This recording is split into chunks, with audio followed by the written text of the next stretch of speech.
Welcome to our channel. Today we how to configure Walmart Marketplace seller account settings step by step clearly. Log into your Walmart Marketplace seller account.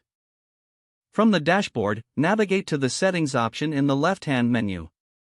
Click on the account settings subsection. Review the business information section. Ensure your business name is accurate and displayed as you want it shown on the marketplace. Update any necessary contact information, including phone numbers and email addresses. Scroll down to the payment information section. Enter or confirm your bank account details for payout purposes.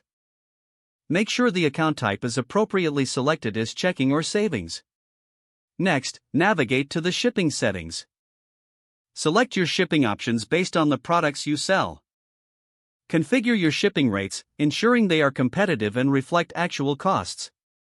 Proceed to the return settings section. Specify the return window and any restocking fees if applicable. Go to the international settings if you plan to sell outside the US. Choose to enable or disable international shipping based on your business strategy. Update your tax settings to comply with local and state tax regulations. Input your tax identification number and configure the tax rates for applicable states. Now, move on to the performance metrics section. Review your seller performance metrics and ensure they meet Walmart standards.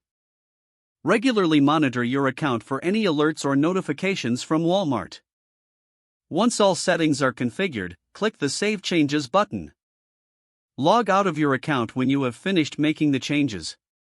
Revisit your settings periodically to ensure everything remains current and compliant. If the page does not load, refresh the browser or try again in a private or incognito window. Make sure you are using the correct email address, then retype it carefully to avoid small typos. If your password is not accepted, use the reset option and create a new strong password you can remember. Don't forget to like this video and subscribe to our channel for more step-by-step tech guides.